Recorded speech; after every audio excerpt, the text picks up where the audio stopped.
तुम रक्षक काहू को डरना, आपन तेज समारो आपने तीनों लोक हाथ देगा।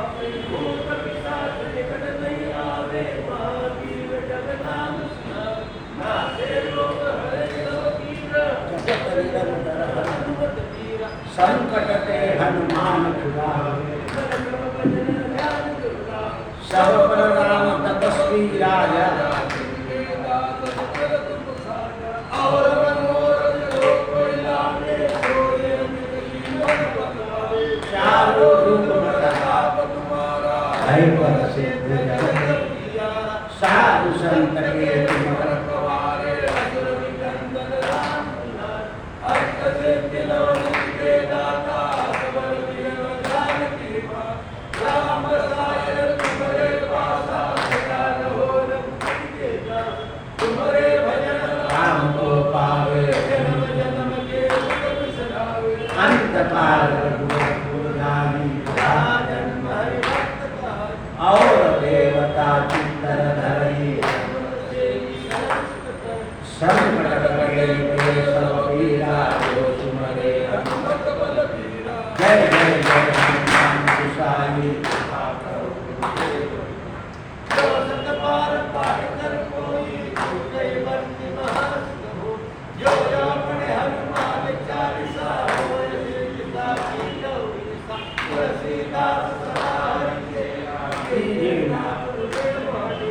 पवन तनय संकट हरण मंगल मूर्ति। राम लखन सीता सहित हृदय बसु। सियावर रामचंद्र की जय, पवन सुत हनुमान की जय। उमापति महादेव की जय, बोलो भाई सब संतन की जय। जय सीताराम। गुरुर्ब्रह्मा गुरुर्विष्णु गुरुर्देवो महेश्वरा। गुरु साक्षात् परब्रह्म, तस्मै श्री गुरवे नमः। अवधूत चिंतन श्री गुरुदेव दत्त, श्री गुरुदेव दत्त, श्री गुरुदेव दत्त। अनंत कोटि ब्रह्मांड नायक, राजाधिराज, बांगलापुर निवासी भगवान की जय।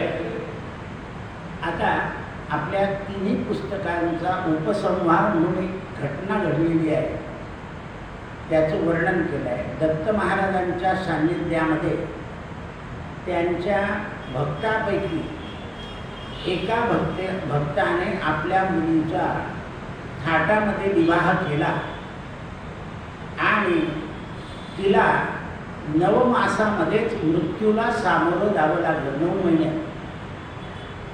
पण त्या मुलीला ज्या वेळेला तिला अनुग्रह झाला होता, त्या घराने सगळ्यांनी अनुग्रह घेतला होता दत्त महाराजांचा. त्या मुलीला मरणाच्या 2 तास आधी डॉक्टरांकडून एक शब्द तिच्या कानावर पडला होता. डॉक्टरला वाटते की बेशुद्ध आहे, पण तिचे डोळे लावलेले होते. तर ही मुलगी 1.5 तासात जाईल असं बाकीच्यांना डॉक्टरने सांगितलं होतं. तिला ते ऐकू आलं आणि तिने 1.5 तासामध्ये 27 वेळा हरिपाठ म्हटला. आणि हरिपाठ म्हणता म्हणता देह सुटला. तर मग ते सगळे भक्त शोकानंतर महाराजांना भेटायला आले आणि विचारलं, महाराज आम्ही सगळे देव केले तरी आमच्या मुलीला अपमृत्यू कसा आला, असा प्रश्न विचारला. आणि त्याच्यावर महाराजांना उत्तर देणार. मी प्रश्न विचारतो की मृत्यू कसा आला, एखाद्या म्हाताऱ्याचा झाला असता तर बरं वाटलं असतं. देव करतो म्हणजे तरी काय करतो, देवावर वैमनस्य वगैरे काही नसतं.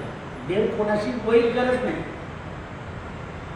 जेवढं आयुष्य असतं तेवढं तो ठेवतो. आपल्याला दुःख झालं म्हणजे म्हणून आपण देवाला निर्दय असं म्हणतो की तो निर्दय वा, त्याने माझा काही विचार केला नाही. पण देव विषम वागत नाही असा सिद्धांत ब्रह्मसूत्रामध्ये आहे की देव जगाच्या राहटीला बदलवत नाही. कोणती राहटी? जन्म आणि मृत्यू. आता हे बघा, द्रौपदीच्या बरोबर भगवान होते. महाभारताचं युद्ध झाल्यावर द्रौपदीचे मुलं अश्वत्थाम्याच्या हातून मरणार होते. पांडवांना घेऊन धर्मराजाला घेऊन भगवान गंगा तटावर गेले श्राद्ध करायला. आणि इकडे द्रौपदीने शिबिरामध्ये मुलं झोपवले ना अश्वत्थाम्याने मारले. मग भगवान बरोबर होते तरी कसे काय पुत्र मारले गेले? मग इतकं निर्दयी कृत्य केल्यावर ज्या वेळेला द्रौपदीला कळालं की अश्वत्थामा हा मारणारा आहे, त्यावेळेला द्रौपदीने सरळ सांगितलं की अश्वत्थाम्याला सोडून द्या. समजत आहे महाराज? आता जिचे 4 मुलं मारले ती म्हणते याला सोडून द्या. म्हणजे का? भगवंताने विचारलंय द्रौपदीला, का सोडून द्या?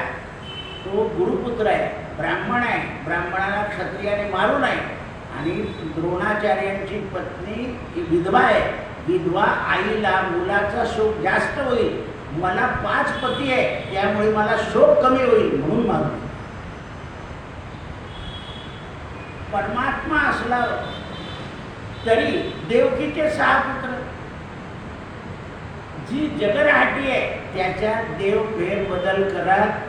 आता काही ग्रामीण ज्योतिष सांगताना तुम्ही असं केलं म्हणून तुमचा गर्भ पडून गेला आपण म्हणून नाही, ते ठरलेलं असतं. मग टाकीवर येला बघत बघून तो मग ते रिकामे ती सगळी गोष्ट अजूनही ती गोष्टी गेलेल्या नाही. जगाची राहटी आहे म्हणून घरातल्या लोकांनी त्या कन्येला जास्त बोलायचं नसतं. उदय बाबा तुझं का वय झालं का अजून होऊन जाईल असं समजून ठेवायचं. आपण काय करतो, ही पांढऱ्या पाहिजे आहे, तिला होणारच नाही, अशीच आहे तशीच आहे. म्हणजे त्या मुलीचं मनोबल जे आहे ते खच्चीकरण करून टाकतो. आता माझ्याकडे पुष्कळ येताना तुझं का वय झालं म्हटलं अजून कोण होती तुला बोलावं लागतं असं, म्हणजे तिचं मनोबल प्रसन्न झालं. मनोबलाने संतती होते. मन जर खराब झालं तर कशाला संतती होईल? आपण जर भांडण करत राहिलं तर तशाच प्रजा निर्माण होतात.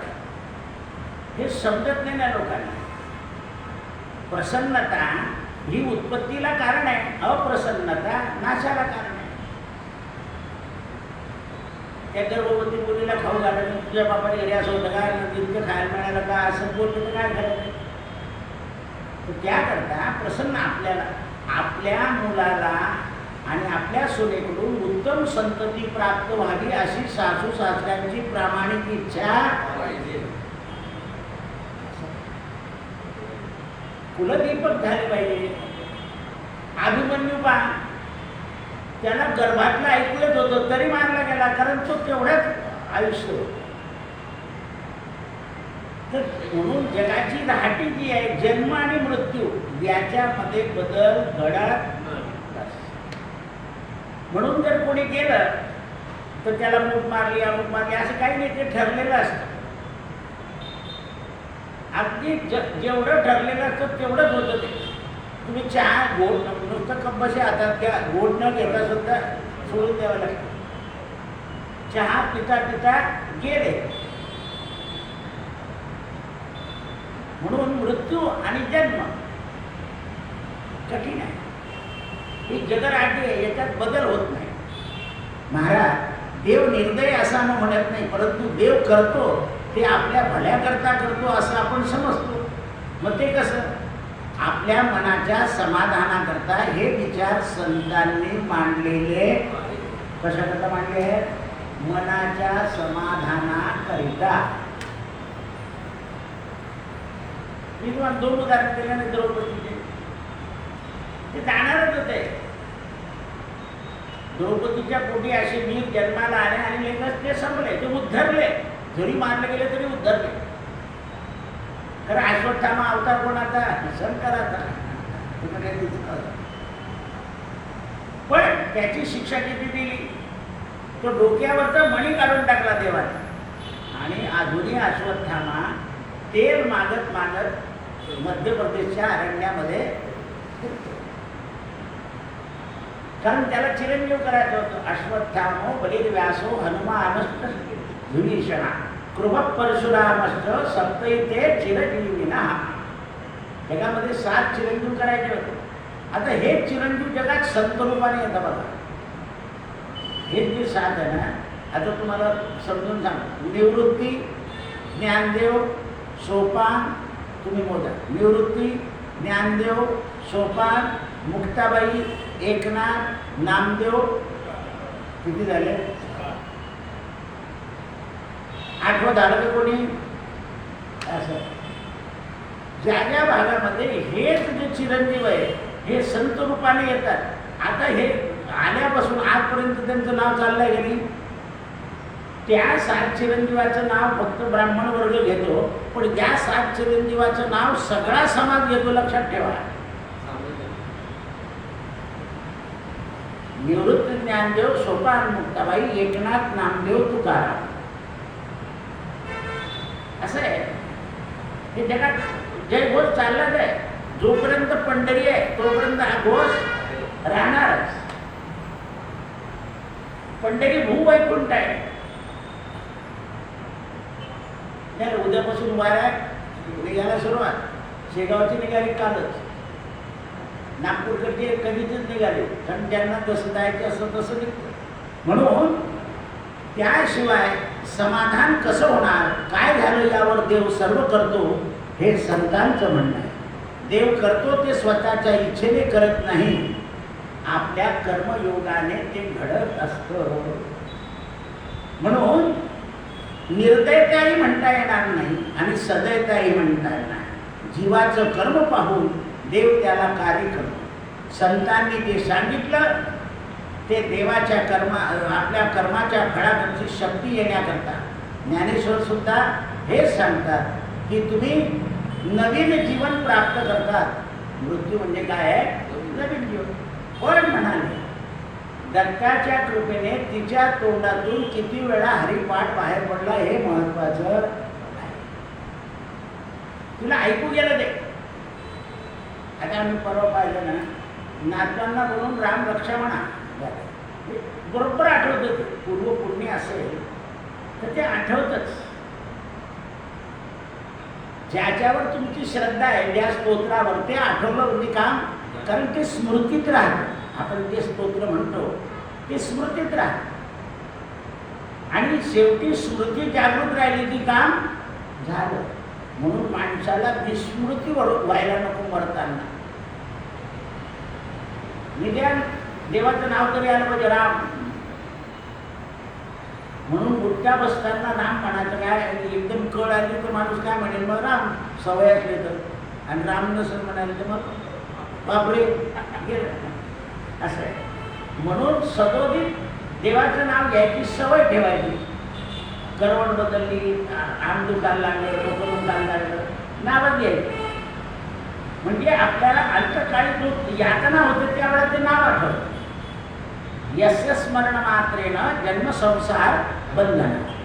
या जन्ममरणाच्या संसाराच्या बंधनातून मुक्त होण्याकरता ईश्वराचं नाव हे अनादि सिद्ध आहे. महाराज मुलीच्या मृत्यूपूर्वी सतत हरिपाठ म्हटला. हो, ज्ञानेश्वर माऊलीचं नाव घेतलं, तिने आईचे किंवा वडिलांचं नाव का घेतलं नाही? ज्ञानेश्वर माऊलीचा तो प्रसाद होता का? हो, देहाच्या दृष्टीने तो प्रसादच आहे. आई वडिलांचं नाव नाही घेतलं, नाही तर दुःख झालं किंवा आई ग, आई रे, बाप रे असं म्हणतो. तिने ज्ञानेश्वरांचं नाव का घेतलं? तर तिचं ते पूर्व सुकृत होतं. देवाचं स्मरण करताना शेवट जीवात्मा अमर आहे, त्याला मरण नाही, असं ज्ञानेश्वर माऊलीने सांगितलेलं आहे. आता आपण सांगू शकत नाही. देहाचा ऋणांबद्ध असेल तोपर्यंत जीव आणि आत्मा हा बरोबर राहतो. बस. कारण प्रत्येक जीवामध्ये तो आत्मा आहे. तुम्ही कोणत्याही जीवात गेले तरी तो तुमच्या बरोबर आहे. म्हणून तो अमर आहे. महाराज आपण कर्मविपाक सिद्धांत सांगता आहात का? कर्मविपाक सिद्धांत मानल्याशिवाय अशा घटना घडत नाही आणि त्याचं उत्तरही देता येत. काहीतरी मानावं लागतं. का भूकंपाला काय कारण घडलं? तर म्हणे लोकांनी जास्ती भूमी आतून कोरली म्हणून भूकंप झाला. काहीतरी कारण द्यावं लागतं. दंगल का घडली, कोणतीही गोष्ट घडली की तिचं कारण द्यावं लागतं. आपण पडलो का कारण द्या की आपण प्रामाणिकपणे काम केलेलं नाही. एक मार्क कमी का पडला, तर अभ्यास बरोबर झालेला नाही, असं आहे. याला कर्मविपाक म्हणतात. ईश्वराला दोष देणं सोपं आहे, म्हणून लोक ईश्वराला दोष देऊन देतात. बरं, ईश्वराला दोष दिल्यावर ईश्वरानं चूक केली नाही म्हणून ईश्वर काही मारत नाही ना कोणाला, काही बोलत नाही, त्यामुळे ईश्वराला ढकलणं सोपं आहे. आत्मा अमर आहे असं म्हटल्या तर कर्म आलीच. आत्मा अनादी आहे, तो अमर आहे, त्याला जन्म नाही, मरण नाही. कर्म हातून घडत असतं आणि कर्म जीवाला भोगावं लागतं. जीवा कर्मयोगे जगी जन्म झाला, परी शेवटी काळमुखी निमाला. पण अनादी काळापासून संत असो, महंत असो, कोणी असो, सगळ्यांना जावंच लागतं. आता हे सगळे लोक म्हणताना श्राद्ध करायचं नाही. तुम्हाला एक सिद्धांत सांगतो. आपले सगळे जेवढे राजकीय पुढारी आहे, श्राद्धाबद्दल काय नाही, कोणी देवाला येत नाही. नेहरूच्या पुण्यतिथीच्या दिवशी राष्ट्रपतीला आणि पंतप्रधानाला त्या खडग्याजवळ जावं लागतं, म्हणा फुलाची चादर घालावी लागते, आणि जेवढे जमले त्यांनी नमस्कार करायचा, फुलं व्हायची, म्हणजे पिंडासारखं झालं. आणि सगळ्यांनी चहा कॉफी प्यायची, हे काय झालं. तुम्हाला सांगतं ते श्राद्ध करू नका, पण या सगळ्यांचं श्राद्ध चालू आहे. प्रत्येकाच्या पुण्यतिथीच्या दिवशी राष्ट्रपती पंतप्रधानांच्या खडग्यावर जातील, फुलं वाहतील, सलामी देतील आणि चहा कॉफी. हे काय झालं, तुम्ही येडे आहे की त्यांचं ऐकून बापाचं करता नाही. त्यांनी त्यांचं चालू ठेवलं, तुमच्या बापाचं बंद केलंय. का बरं करायचं. इतके दिवस झाले, नेहरूला 27-50 वर्ष होऊन गेले, का बरं करायचं. महात्मा गांधीचं दरवर्षी का बरं करायचं, इंदिरा गांधीचं का बरं करायचं, राजीव गांधीचं का बरं करायचं, अटलजीचं का बरं करायचं, चरण सिंगचं का बरं, इतके करावे लागतं ना. पण त्यांच्या त्या दिवशी तिथे स्मृती दिनाच्या दिवशी जावं लागेल. आणि राष्ट्रपतीच का बरं पाहिजे, म्हणून पिंड करताना मोठा पोरगाच का बरं पाहिजे. लक्ष द्या, जे धर्मात आहे ते कायद्यात आहे. सांगा पोरांना घरी काही, तुम्ही इथले सोडून देता. मोठा पोरगाच का, तर राष्ट्रपतीच का. राष्ट्रपती नसला तर पंतप्रधान आहे.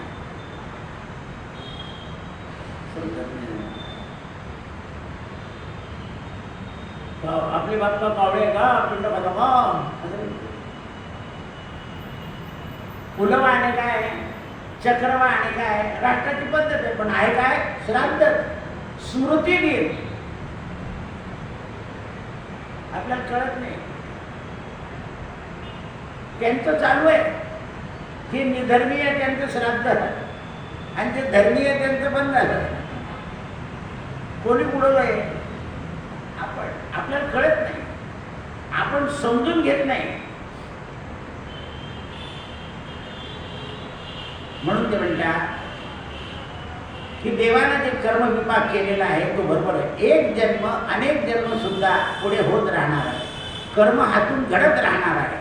म्हणून संत सांगतात सत्कर्म करा, की सत्कर्माने जन्म मरण चुकतं. सत्कर्माने जन्म मरण चुकून जातं. जन्म मरणाचा फेरा चुकविला. म्हणून आपल्या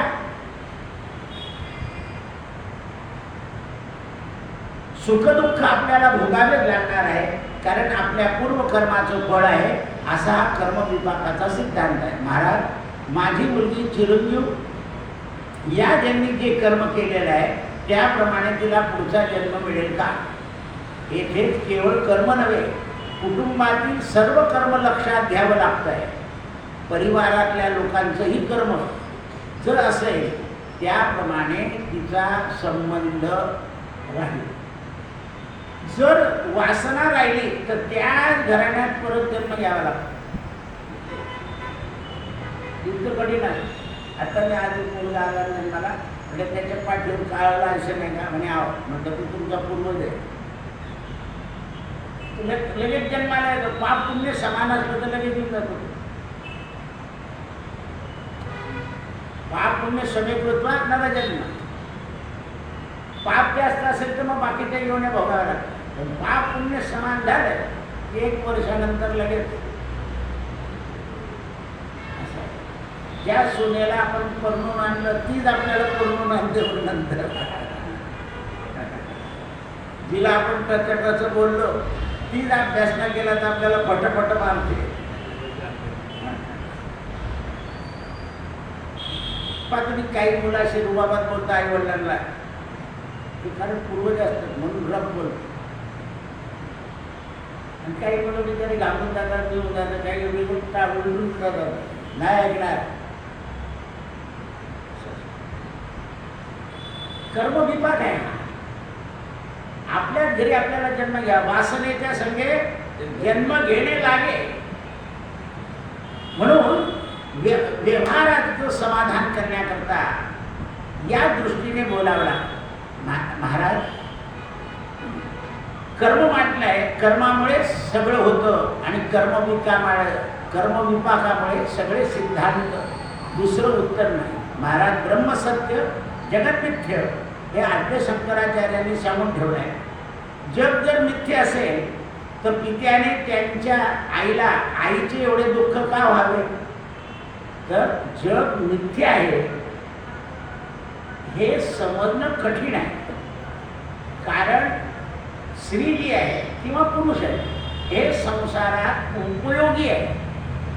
जोपर्यंत एकमेकाचा उपयोग आहे तोपर्यंत दुःख जास्त आहे. पण वय झाल्यानंतर व्याधीग्रस्त असलं तर दुःख कमी आहे. बरं झालं बिचारी सुटली खूप त्रास होत होता. बरं झालं दम्याचा त्रास होता सुटली. दुःख कमी होऊन जातं ना. कारण प्रत्येकाची गरज कमी झालेली आहे. म्हणजे तुम्हाला अडचण झाली की दुःख कमी. जोपर्यंत अनुकूलता आहे तोपर्यंत दुःख जास्त. लोकही म्हणतात हार होण्यापेक्षा गेलेले. लोक आम्हाला विचारायचं डॉक्टरने सांगितलं तर आता घेऊन जा घरी. 2-3 दिवस झाले का म्हणतात कधी घालून जा म्हणून मला काय माहिती. हां तुम्ही काय सांगता आणि काय भारी भरता. आता कसं सांगता येईल ते असं मृत्यू कळत नाही. आणि असं रोज कोणाचा मृत्यू सांगत बसलं तर किती भरती त्याची. मग सांगणार देवाचं नाव घ्या मग करा दान द्या धर्म द्या. सोपं नसतं. ती भाऊजाई बिचारी इतके दिवस करते नळाने ते 2-4 दिवस करतात. आणि तिला जायचं असतं परत. मग ती म्हणते काही बोवाला विचारलं का नाही तिला जायचं म्हणून बरं पोळी मोठ्याला पण राहतात. मग ती येते दादा आईच्या फार अडका आहे पाहता होत नाही. आणि काय आई परीक्षेच्या वेळा आईने गेलं माझ्या पोरांच्या परीक्षेला कबूल जाते. आता आईला काय माहिती परीक्षा आहे तर तू मरण आलं विचारलं तिथं जायचं असलं काय नाही तिथं जायचं असलं तर जाय. तर प्रत्येक जीव जो आहे तो निकामी झाला की दुःख कमी होतं. कामी असला तर आता हे वीर आहे यांचं दुःख जन्मभर राहतं. वीर गेले शिवाजी राजांचे जेवढे वीर गेले होते तेवढ्या पायऱ्या बनवलेल्या होत्या राजसिंहासनावर जाताना. प्रत्येक पायरीला नमस्कार करायचे मग वरती जायचे. तर वीरांचं स्मरण म्हणून दरवर्षी वीरांचं स्मरण होतं आपल्याकडे. हुतात्मा दिन का केलाय त्यांचं स्मरण केलं. मग त्या हुतात्म्यांना काय करायचं होतं त्यांचा सन्मान फक्त बंदुकीने पुष्पचक्र व्हायचं आणि जेवढे गेले त्यांचे नावं फटाफट फटाफट फटाफट बदलून टाका. म्हणजे सन्मान आहे. कायद्यामध्ये सुद्धा श्राद्ध आहे पण कायद्याची पद्धत वेगळी. एवढंच आहे. सगळ्यांना एकत्र यायचं आहे. स्मृती दिन करायचं आहे. सहित दिन करायचं आहे. म्हणून ते म्हणतात सुखदुःख हे जन्मापासून प्रत्येकाला असतं. व्यवहारामध्ये काही सुखदुःख जास्त असतं, काही कमी असतं. म्हणून जीवनामध्ये अपघातही होतात. मग हाही कर्मविभाग आहे का? जीवनात नुसतं दुःख येत नाही, तर दुःखाबरोबर सुखही येतं. पण सुख आणि दुःख यांचं जेव्हा द्वंद्व उभं राहतं तेव्हा घातपात होईल. म्हणजे सुखाचं बल कमी असेल आणि दुःखाचं बल जास्त असेल तर अल्प वयामध्ये मनुष्य सुखाचं स्मरण करत असतो आणि दुःखाचं विस्मरण करायला पाहिजे. पण उलट होऊन जातं, सुखाचं विस्मरण होऊन जातं आणि दुःखाचं स्मरण राहत नाही. म्हणजे काय काय त्रास भोगलाय, काय कोणाला सांगावं असं बोलत राहतं. पण दुःख विसरून जावं. गतम न सोचे, झालेल्या गोष्टी. एखादा माणूस चुकीचं वागला असेल तर त्याला नंतर त्याच्या चुकीची आठवण नाही करायची. तो चांगला वागतोय ना, पण आपण काय करतो, तो कसा होता आपल्याला माहिती आहे ना. वाल्याला वाल्मिक ऋषी झाल्यावर कोणी काही बोललं ना, तसं बोलू नये. मग तो चुकीचा वागणारा काय म्हणतो झालं ते बरं होतं, पुन्हा चाललं तसं होते. तर नेहमी परिवर्तन झालं चांगलं की दुःखाचा विचार विस्मरण करायचं. दुःख विसरलं पाहिजे.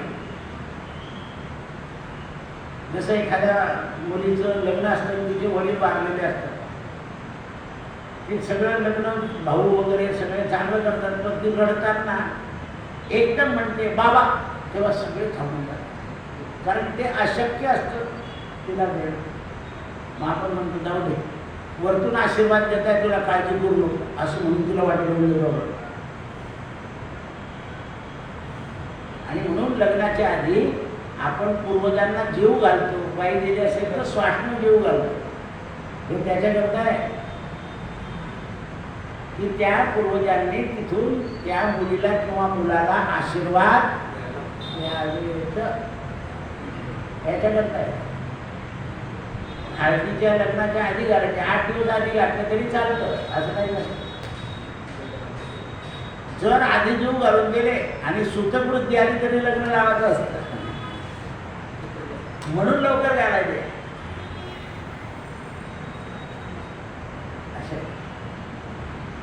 महाराज, सुखदुःख ही एकाच कल्पनेत 2 रूप आहेत असं लोक म्हणतात. बरोबर आहे. अध्यात्म कळायला लागलं की मानसिक आणि शारीरिक, काही मानसिक दुःख आहे, काही शारीरिक दुःख आहे. काही मानसिक सुख आहे, काही शारीरिक सुख आहे. सुख सुद्धा काही शरीराचे आहे. नातू झाला, आपण जवळ येतो ते सुख आहे. आपला वंश वाढला, हे मानसिक सुख आहे.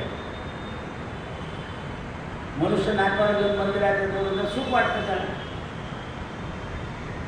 म्हणजे शारीरिक सुख आणि मानसिक सुख. मुलगा चांगला शिकला, मानसिक आनंद होणार. त्याने आपल्याला कपडे व्यक्त घेतलं, शारीरिक सुख झालं, नातवाने घेतले. पुष्कळ नातू आजोबाला सुद्धा स्वतःच्या लग्नात कोट घालून तयार करतात. तो आजोबा म्हणतो का रे, आता मला घोड्यावर बसायचं. नाही नाही, माझ्या लग्नात चांगले दिसले पाहिजे. आजोबाला आनंद हो. नातवाने कोट शिवला, नातवाने कोट शिवला, नातवाने कोट शिवला. पण ती आजी म्हणते आता काय घालणार आहे का तुम्ही? मग मी घालेल, माझ्या नातूच आहे. या ज्या गोष्टी आहेत या अशा शारीरिक आहे, मानसिक आहे. संसारामध्ये शारीरिक सुख आहे, मानसिक सुख आहे.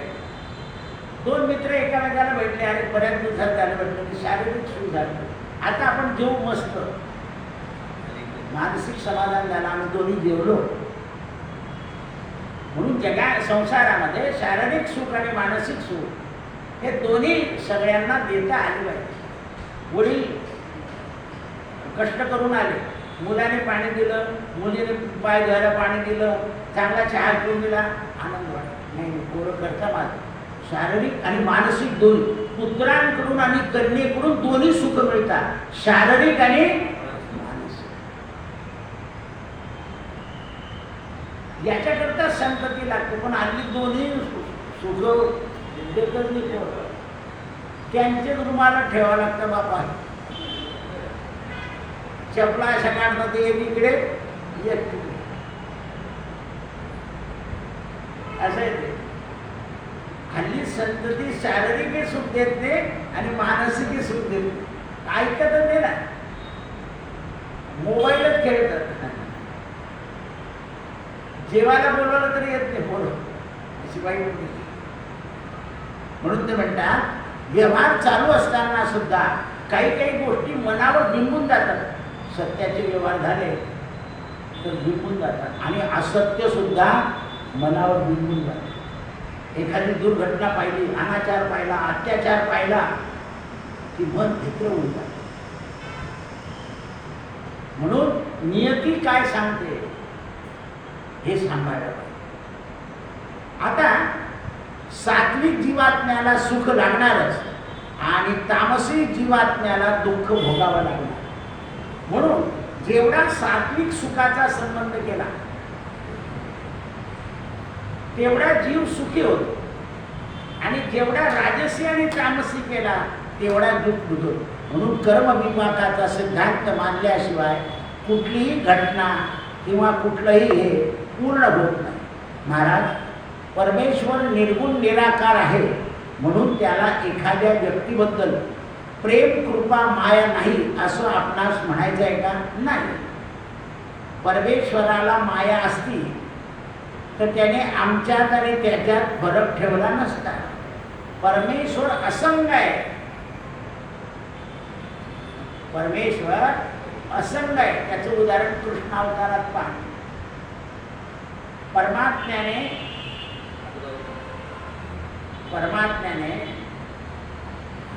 रुक्मिणीला सांगितलं, रुक्मिणी आता आपण वेगळे होणार.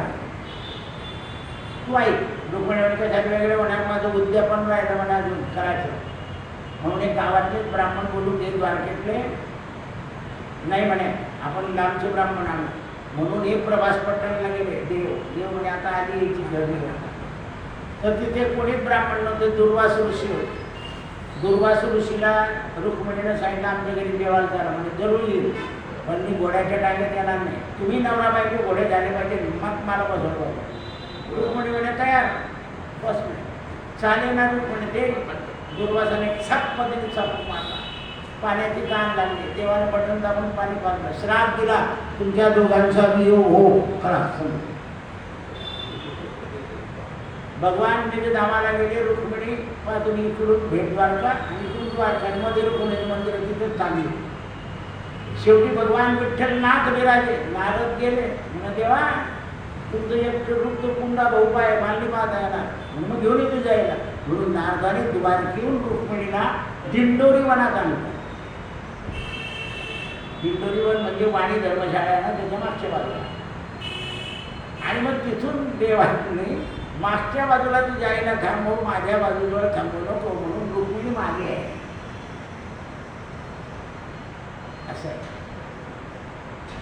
कलियुगात दोघांचा संयोग नाही आहे म्हणून जिथे संपत्ती आहे ते देव मानत नाही आणि जे देव मानतात त्यांच्याजवळ संपत्ती कमी असते. असं आहे. म्हणून शास्त्र काय म्हणतं कोणाच्या नादी लागू नका. लक्ष्मी नारायणाची पूजा करा संसारी माणसाने. म्हणजे हे मुला मुलींचं आत्मीय लोक मित्र यांच्याबद्दल आम्हाला ममत्व वाटतं. परमेश्वराला असं वाटत नाही. कृष्ण अवतारामध्ये सगळे बुडवून टाकले समुद्रात. सगळे A to Z. Pradyumna Aniruddha Sankarshan 4 मात्र पाठवले. कारण ते सुद्धा शंख चक्र गदा पद्म होते म्हणून राहिले. देवाचे आयुधच आहे पुत्र म्हणून रामानुजाचार्य संप्रदायामध्ये शंख चक्र गदा याची पूजा करतात. महाराज, परमात्मा असंग होते म्हणून परमात्म्याची आठवण करा म्हणजे आपण सुद्धा संसाराला विसरू शकू. विसर पडावा माझा ना देवा तुम्हासी पुढे फार बोलू काही अवघे पायी विदित तुका म्हणे पडतो पाया करा छाया कृपेची. महाराज स्थितप्रज्ञ झाले तर सुखदुःख उरत नाही का? स्थितप्रज्ञ म्हणजे व्यवहारच राहत नाही. मनुष्य सगळा व्यवहार करतो पण देहाशी करत नाही किंवा देहाने व्यवहार करत नाही. कुठल्याही गोष्टीवर, संततीवर आणि संपत्तीवर ममत्व ठेवत नाही. म्हणजे माझं आहे असं नाही म्हणत. कारण माझं म्हटलं की गेलं. आपल्याला किती सवय लागते, माझं पांढरं कुठे आहे, माझी उशी कुठे आहे, माझं काय, सगळं माझं माझं करत असतं माणूस. हाटलीमध्ये गेल्यावर काय कोणाचं असतं, किती जण जेवलेले असतात, ताटामध्ये त्या ताटात द्यावं लागतं बस. आणि घरी माझं त्या जगन्नाथपुरीला गेलो ना मी, सगळ्यांना म्हटलं खोल्या घ्या. बरं मंदिराची होती ती धर्मशाळा. सगळ्यांना म्हटलं खोल्या घ्या, गाद्या उचला. आणि असं काय सांगताय गाद्या? सगळ्यांनी गाद्या उचलल्या तर दारूच्या बाटल्या घालवल्या. म्हणजे तुम्हाला कसं माहिती, अरे हा मलेनिशन भाग आहे. सगळ्या म्हणजे मंदिराच्या धर्मशाळेच्या गाद्यांखाली सगळ्या चिप्पट बाटल्या होत्या रिकाम्या. कारण ते लोक मद्य मास याला काही मानत नाही. ओडिसा देव आहे पण सगळे मलेनिशन असे. म्हणून ते जे प्रांतवार सांगितलेलं आहे ते वेगळं असतं. खाली जातो मी असे चिवडत होते. आपल्याकडे 5 फूट आहे. किती संस्कारात फरक आहे.